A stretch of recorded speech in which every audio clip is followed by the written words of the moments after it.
जय हिंद। कैसे हैं आप सभी लोग? सब कोई मस्त स्वस्थ एवं तंदुरुस्त होंगे। बाबू पहले का 2 लेक्चर आप देख चुके हैं, एक मैथ का, एक साइंस का। अब इसके बाद हिंदी हो रहा है, इसके बाद आपका सोशल का क्लास आएगा। ठीक है, क्लास तो अपलोडेड हो चुका है, बस उसको आप लोग को देख लेना है। ठीक है, हर class uploaded time to time हो जा रहा है। आप लोग का क्लास का शेड्यूल एक बार और हम फिर से बता दें। बहुत से बच्चे होंगे जिनको क्लास का टाइम ही नहीं पता होगा, फिर भी हम बता देते हैं एक बार और कि बाबू देखो, जो तुम्हारा शाम का 4 बजे होता है, जो शाम का 4 बजे तुम्हारा क्या होता है। अरे अरे अरे, क्या लिख दीजिए हम, ये क्या लिख दिए सर आप? पगला उगला नहीं लगाए हैं? देखो, जो शाम का जो 4 बजे होता है ना, तुम्हारा शाम का 4 बजे, इस टाइम तुम्हारा क्या चलता है? तो इस टाइम तुम्हारा डेली मैथ चलता है। मैथ तुम्हारा लगभग डेली चलेगा। रेयर ही जिस दिन तो कोई तुम्हारा सिलेबस पीछे होगा तब तुम्हारा दूसरा सब्जेक्ट आएंगे, लेकिन मैथ तुम्हारा रेयर लगभग डेली चलेगा। ठीक है, 4 बजे तुम्हारा मैथ चलेगा। उसके बाद 6 बजे तुम्हारा, 6 बजे से क्या चलता है? तुम्हारा 6 बजे से साइंस चलेगा। ठीक है, और उसके बाद तुम्हारा चलेगा 7 बजे से। अरे अरे 70 का लिख रहे हैं हम मास्टर जी, पगला लगा है का जी? हाँ बाबू, काहे टेंशन ले रहे हो? 7 बजे से कौन सी चलेगा बाबू आपका? तो 7 बजे से चलेगा आपका हिंदी। हिंदी या फिर आप बोल सकते हैं आपका कोई भी संस्कृत, ऐसे इनके संस्कृत या फिर हिंदी, कोई दोनों में से कोई एक चलेगा। उसके बाद आपका चलेगा 8 बजे से, आपका 8 बजे से चलेगा, ये डेली का बात बोल रहे हैं, डेली बोल रहे हैं, इतना क्लास चलेगा। इस टाइम चलेगा आपका सोशल। ठीक है, इस टाइम आपका सोशल चलेगा। इस टाइम आपका मैथ चलेगा। ठीक है, इस टाइम आपका साइंस चलेगा। ठीक है, इस टाइम आपका संस्कृत चलेगा और इस टाइम का सोशल साइंस चलेगा। 4 बजे मैथ चलेगा, डेली क्लास जुड़ना मत भूलिएगा। 4 बजे मैथ, फिर 6 बजे साइंस, और फिर 7 बजे हिंदी, और फिर 8 बजे आपका चलेगा सोशल साइंस। इस टाइम आप लोग तो फ्री होंगे, चारों क्लास तो डेली कर ही सकते होंगे। 30 मिनट, 35 मिनट, 45 मिनट, मतलब 1 घंटा के आसपास आपका क्लास, हर क्लास रहता है। बाबू आज जो हम लोग ने पिछला जो सेशन लिया था, पिछले सेशन में हम लोगों ने देखा था कि जो सामाजिक, ये जो हमारा जाति प्रथा है, श्रम विभाजन जो है, ये बाबा साहब भीमराव अम्बेडकर ने जो लिखा है, उसका हम लोगों ने लाइन बाई लाइन एनसीईआरटी को बहु मतलब बढ़िया से पढ़ लिया था उसको। इनके लेखक के, इन्होंने क्या क्या लिखा, क्या क्या चीज़ इन्होंने सिखाया, बढ़िया से हर एक चीज़ कंसेप्ट के साथ हम लोग पढ़ चुके हैं। ठीक है, लेकिन जो आज का लेक्चर है, इस लेक्चर में हम लोग देखने वाले हैं इसके वीवीआई सब्जेक्टिव। इसके वीवीआई सब्जेक्टिव मतलब क्या क्या क्वेश्चन उन्होंने कहा, मतलब इस चैप्टर से हमको क्या क्या क्वेश्चन देखने को मिलेगा, क्या क्या इंपॉर्टेंट क्वेश्चन है, ये सारे चीज। ठीक है, अब देखो इस चैप्टर से हमारा सबसे पहला और महत्वपूर्ण क्वेश्चन आता है, जिसको हम पहले इसको थोड़ा सा मैग्नीमाइज करते हैं। ओ रुक जाओ, एक सेकंड रुक जाओ। पहला क्वेश्चन क्या है? पहला क्वेश्चन आपसे पूछ रहा है, क्या पूछ रहा है बाबू से पहला क्वेश्चन? तो पहला क्वेश्चन पूछ रहा है कि भीमराव अंबेडकर के अनुसार, भीमराव अंबेडकर के जो अनुसार जाति प्रथा के पोषक उसके पक्ष में क्या तर्क देते हैं।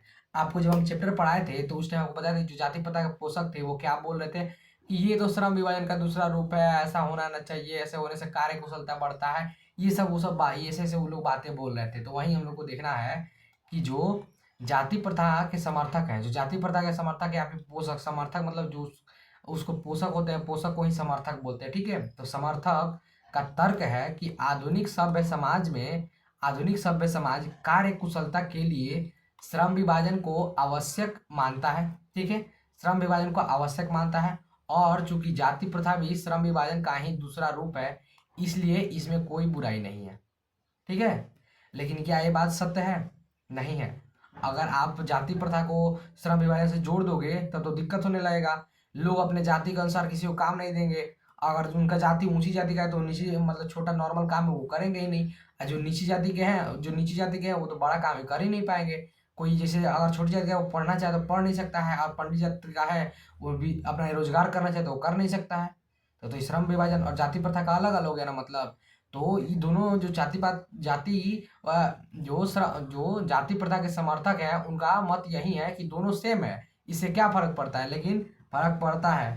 ठीक है, इसके बाद देखो, इसके बाद क्या है हम लोग का, इसके बाद है लेखक ने, भीमराव अंबेडकर मतलब वही लेखक ने पाठ के किन पहलुओं से जाति प्रथा को एक हानिकारक प्रथा के रूप में दिखाया है। एक हानिकारक, तुम बताओ, अगर जाति प्रथा रहे तुम्हारे देश में, तुम्हारे राज्य में, तुम्हारे घर में अगर जाति प्रथा रहे तो ये हानिकारक होगी नहीं? मैंने मान लो जैसे भी तुमको हम कल पढ़ाए थे तब उसी टाइम बताए थे कि अगर जाति प्रथा है तो तुम अगर छोटी जाति से हो तो तुमको पढ़ाई करने का अधिकार नहीं है। क्या तुम अगर पढ़ना चाहते हो, तुम्हारे पास पढ़ाई करने का अधिकार नहीं है, तो तुम पढ़ लिए कुछ अच्छा बन पाओगे, कुछ अच्छा कर पाओगे? लेकिन वहीं अगर कोई बड़ी जाति से है तो उसको अगर रोजगार करने का मन है, वो चाहता है कि हम छोटा बिजनेस करें, कोई छोटा शुरुआत करें, और छोटे वो चाहता है किसान ही करें, मतलब पंडित हो के या फिर कोई भी नॉर्मल हो के वो चाहता है हम किसानी विसानी करते, क्या वो कर सकता है? जाति प्रथा यही ना रोकता है, यही ना कहता है। तो एक बहुत हानिकारक पहलू है। इसी के बारे में लेखक कहते हैं कि लेखक ने बताया है कि जाति प्रथा केवल श्रम विभाजन का विभाजन नहीं है। ये हम पहले बता चुके हैं, जो जाति प्रथा है वो श्रम विभाजन का विभाजन नहीं है, बल्कि श्रमिकों का भी अस्वाभाविक विभाजन है। श्रम विभाजन और श्रमिक विभाजन हम कल बताए थे कि श्रम विभाजन जो होता है वो तुम्हारे काम का बंटवारा होता है, और श्रमिक विभाजन मतलब तुम्हारे काम करने वालों का बंटवारा। कैसे सर? तो कल ही तुमको हम सिखाए थे। जैसे मान लो तुम कोई काम करने जा रहे हो, तुम छोटी मतलब कास्ट के हो, तो तुम बड़ा काम करने जा रहे हो तो तुम्हारे यहाँ पे श्रम विभाजन हो गया। लेकिन वहीं अगर तुम छोटा काम करे तो तुम्हारा श्रमिक विभाजन है, मतलब आमतौर पर तुम छोटी जाति के हो तो तुम छोटा ही काम करो, यही ना मानसिकता रहता है। लेकिन ऐसा नहीं होना चाहिए। यह मनुष्य की रुचि और क्षमता पर आधारित नहीं होता है। अगर तुम्हारी क्षमता है कि तुम बहुत पावरफुल हो, तुम पावर रेसलिंग खेलना चाहते हो, तुम कोई भी करना चाहते हो तो कर सकते हो। तुम्हारे अंदर क्षमता है याद करने की, स्मरण क्षमता ज़्यादा है, तो तुम चाहो अगर बढ़िया से पढ़ाई करने का तो नहीं कर सकते। कैसे कि यहाँ पे तुम्हारा क्या हो जा रहा है? जातिवाद आ जा रहा है। तुम्हारा जाति प्रथा चल रहा है, जिसके कारण तुम्हारे श्रम को विभाजित कर दिया गया है, तुमको छोटी जाति में काम करने के लिए कहा गया है। ठीक है। जिससे होता क्या है? जिससे होता यही है कि जिससे व्यक्ति अपनी पूरी शक्ति के साथ कार्य नहीं कर पाता है। अब देखो बाबू, जैसे मान लो मेरा मन लगता है पढ़ाने में, अगर हमको कहा जाए कि नहीं तुम जाओ किसानी करने, ठीक है, हम छोटी जाति से बिलोंग करते हैं, तो इसे मान लो कि अगर मेरा मन लग रहा है पढ़ाने में, हमसे ज़बरदस्ती कहा जाए जाति प्रथा के अनुसार कि तुम जाओ खेती में किसानी करने, तो हमसे नहीं हो पाएगा। हम करबो करेंगे, जहाँ मान लीजिए करने, तो हमें मेरा मन नहीं लगेगा, हम अपनी शक्ति का पूरे इस्तेमाल नहीं कर पाएंगे, कैसे कि मेरा मन लगता है पढ़ाने में। और वहीं अगर हमको पढ़ाई करने का अधिकार मिल गया तो मैं पढ़ा के और बढ़िया से तुम लोग को भी ज्ञान बांटूंगा, खुद भी ज्ञान अर्जित करूंगा। तो यही चीज़ अगर मनुष्य को उसके मतलब उसकी योग्यता, उसके मतलब उसके चाह के अनुसार काम करने का अवसर ना मिले, तो वो क्या करता है? अपने शक्ति को इस्तेमाल नहीं कर पाता है, पूरी शक्तियों को, और यह आर्थिक दृष्टि से भी हानिकारक है। तो पूरा शक्ति से इस्तेमाल नहीं कर पाएगा तो लाभ नहीं कमा पाएगा, लाभ नहीं कमा पाएगा तो अपने परिवार का, अपने समाज का उद्धार नहीं कर पाएगा, बढ़िया से उसका पोषण पालन नहीं कर पाएगा, क्योंकि यह मनुष्य का स्वाभाविक प्रेरणा को दबा देता है। क्या करता है बाबू? स्वाभाविक प्रेरणा को दबा देता है।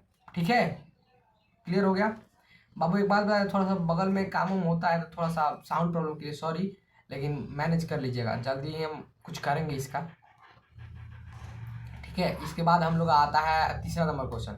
तीसरा नंबर क्वेश्चन क्या है? सच्चे लोकतंत्र की स्थापना के लिए लेखक ने किन किन विशेषताओं को आवश्यक माना है? पहले एक बात बताओ, सच्चा लोकतंत्र होता क्या है?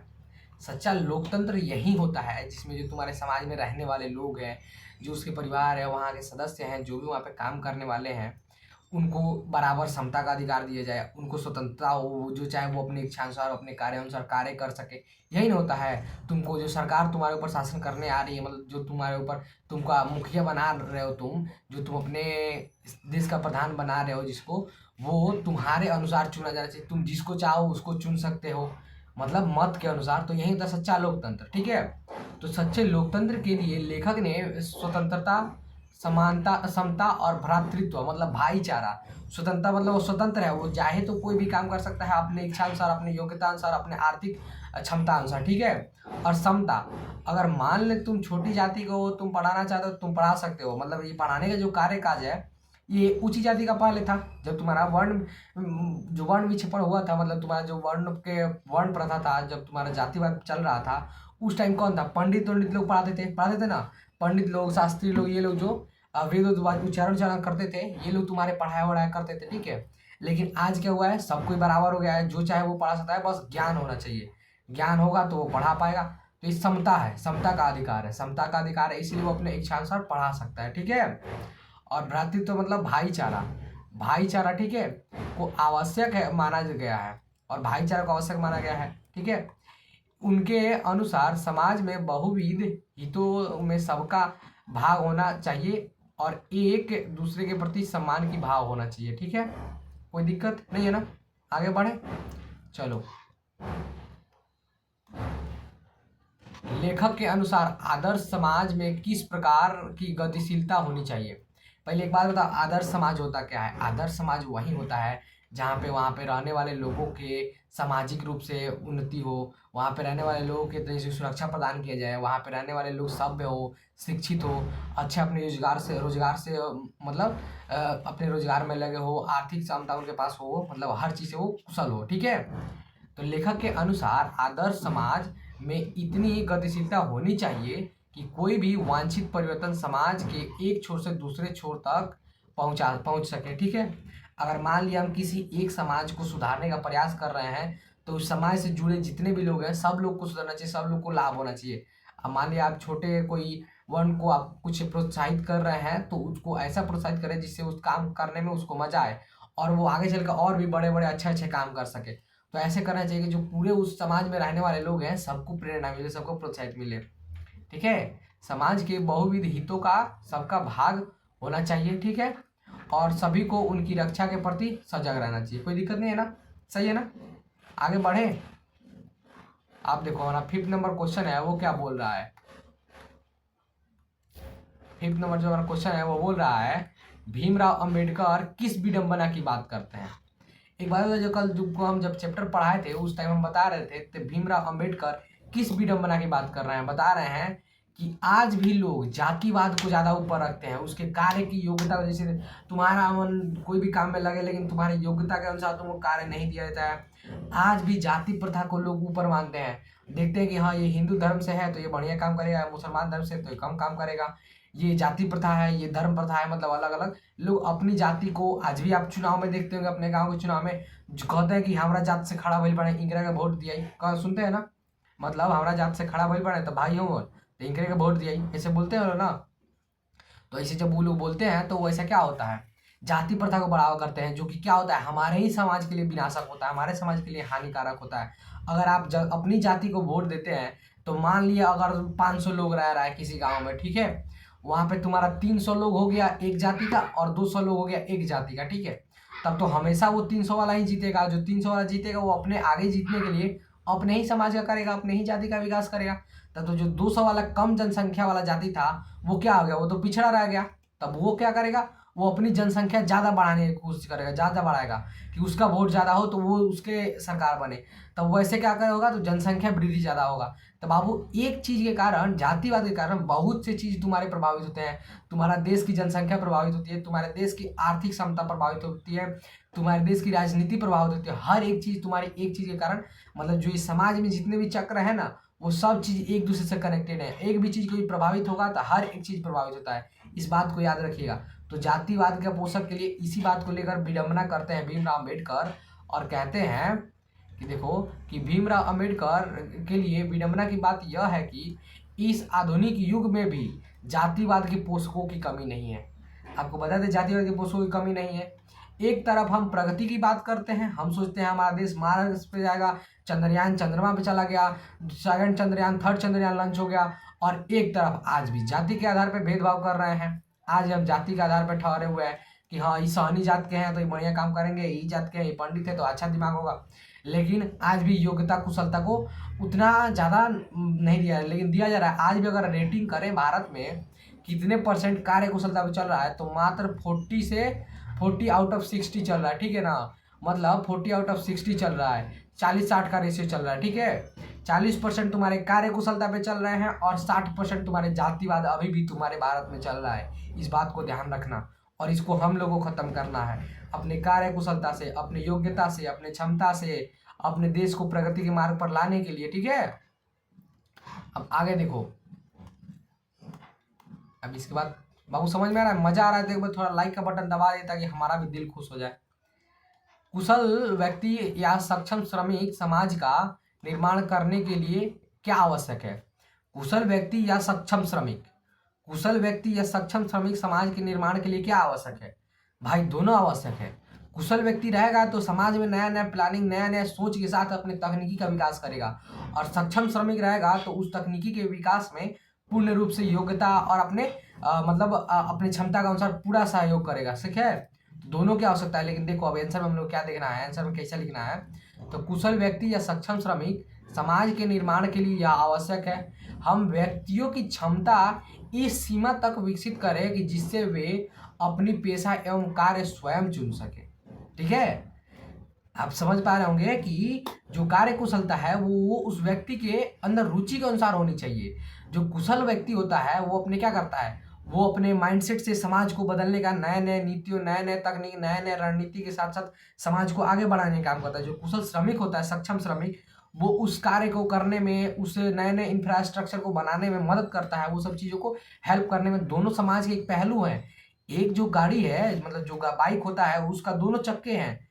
एक चक्का तुम्हारा कुशल व्यक्ति है, एक चक्का तुम्हारा सक्षम श्रमिक है। अगर दोनों में से कोई एक चक्का गिर गया या फिर कोई एक चक्का निकाल दिया गया तो समाज रूपी गाड़ी नहीं चल पाएगी, समझे ना। तो समाज रूपी गाड़ी चलाने के लिए दोनों की आवश्यकता है, ठीक है।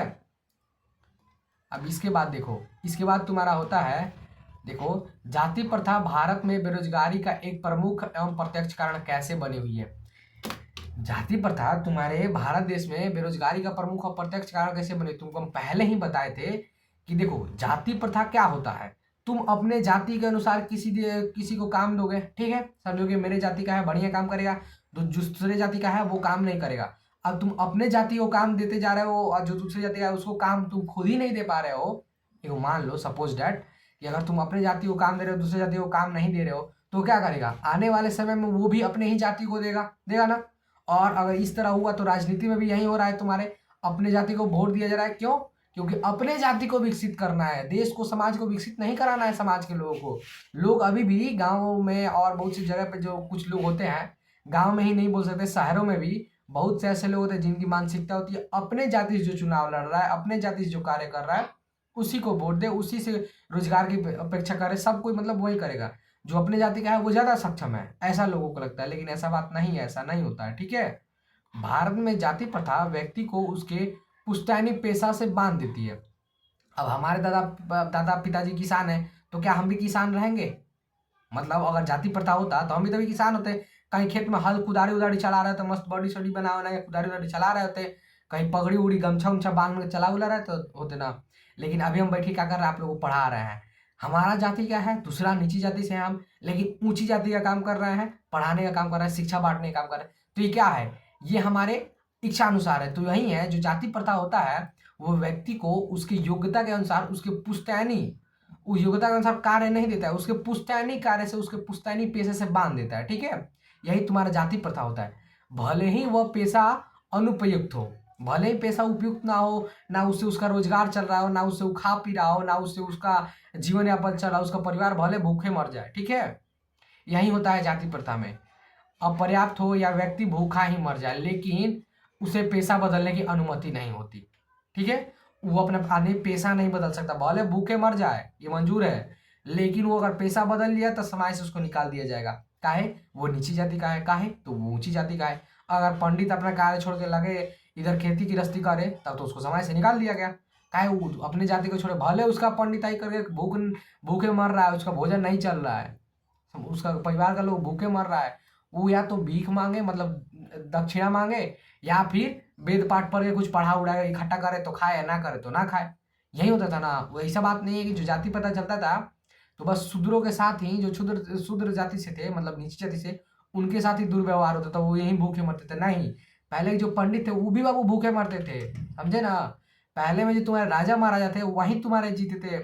सीधी बात, जो चापलूसी करता था वही अच्छा से जी पाता था।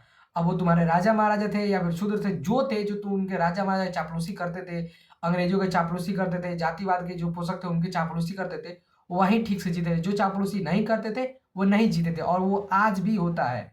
अगर तुम किसी मुखिया नेता के तुम चापलूसी करोगे तो तुमको बढ़िया पद पे या फिर तुम्हारा अच्छा खासा ख्याल रखेगा, लेकिन तुम उसी नेता, उसी अफसर के तुम विरोध में खड़े जाओ तो तुम्हारा लंका लगा देगा। ये आज भी जाति प्रथा में होता है, आज भी हमारे देश में होता है, ठीक है।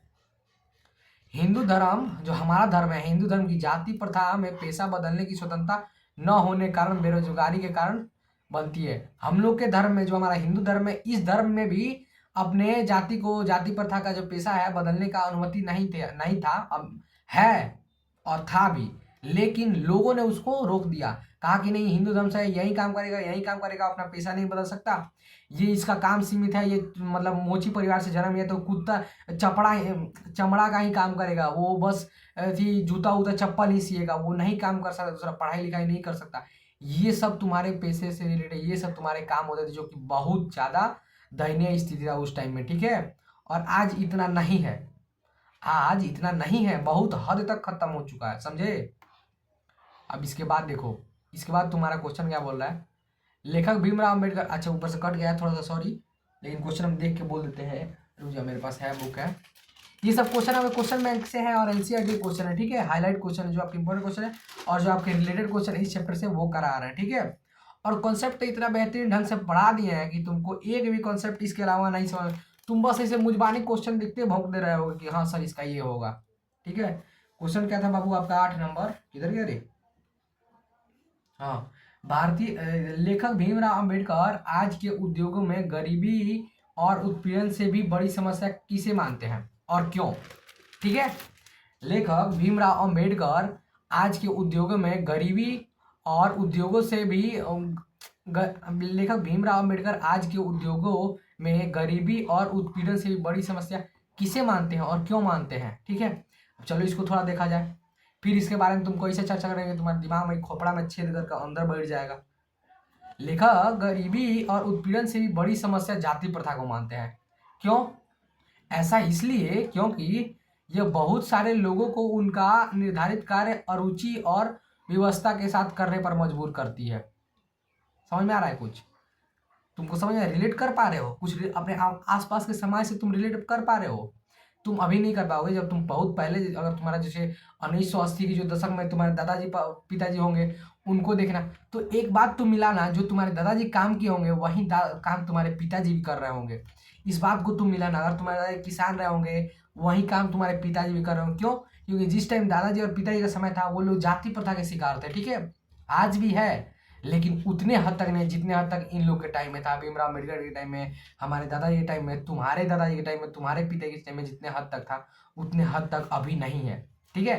यही चीज जो होता है ना, वो लोग को उसके कार्य कुशलता के अनुसार, उसकी क्षमता के अनुसार, उसकी योग्यता के अनुसार कार्य नहीं करने देता है। जो तुम्हारा समाज है, जाति प्रथा है, ये तुमको तुम्हारे योग्यता के अनुसार कार्य कुशलता कार्य नहीं करने देता है। ये किस चीज पर बेस्ड वजह है, तो तुम जाति किस जाति से है, तुम किस जाति से है, तुम जाति जो है, अगर तुम नीची जाति से है तो तुम चमड़ा काम करेगा, तुम मोची है तो मोची काम करेगा, ठीक है।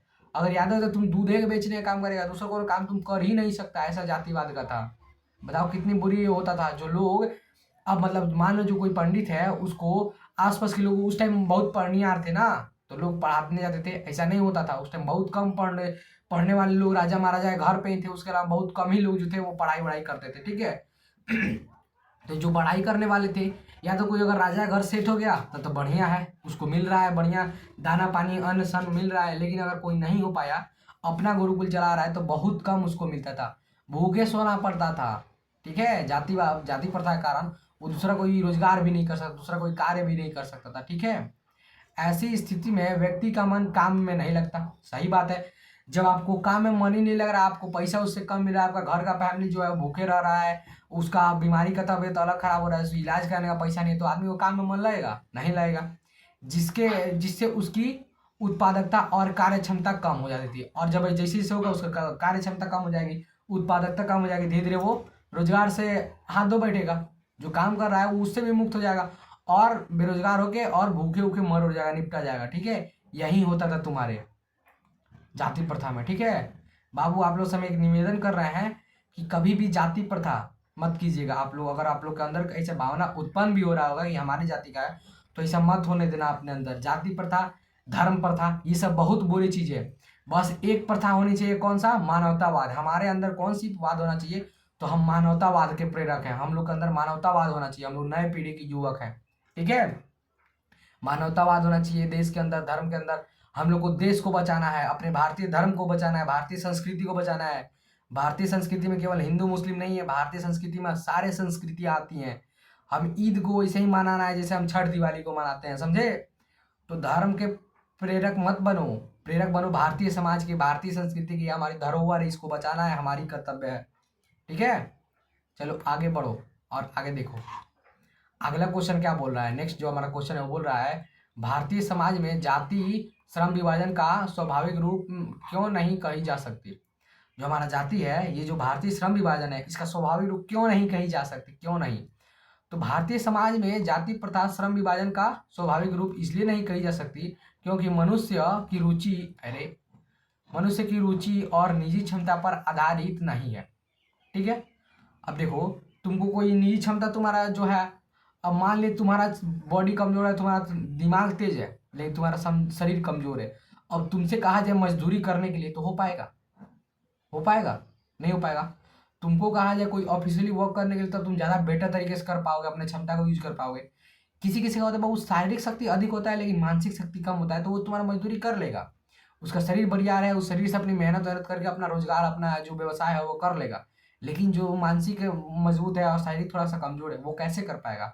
तो उसकी रुचि, उसकी क्षमता का कार्य कर नहीं दिया जाता था। ठीक है, यह व्यक्ति को जन्म से पहले ही, मतलब गर्भ धारण के समय ही उसके पेशा को निर्धारित कर देती थी, जो अमानवीय है। अब देखो, मेरे पिताजी जैसे थे, मेरे दादाजी थे, अपना एग्जाम्पल लेते हैं। मेरे दादाजी किसान थे, मेरे पिताजी का जब जन्म हुआ तो उस टाइम भी उनको भी कहा गया कि हाँ, ये खेत इसको बटा जाएगा, इतना मतलब 4 को बेटा है लो, तो इतना इतना करके बटा जाएगा। अब वहीं पे निर्धारण हो गया कि ये भी किसाने बनेगा। हो गया ना? तो ऐसे हर टाइम हो रहा है, अभी नहीं हो रहा है हाल फिलहाल में, अभी तो नहीं हो रहा है लगभग। जाति प्रथा बहुत हद तक खत्म हो चुका है, लेकिन फिर भी अभी है और हम लोग को खत्म करना है। हमारी जो पीढ़ी, उस पीढ़ी का दायित्व बनता है कि अपने देश को बचाए, संस्कृति को बचाए, धरोहर को बचाए, हमारा कर्तव्य बनता है।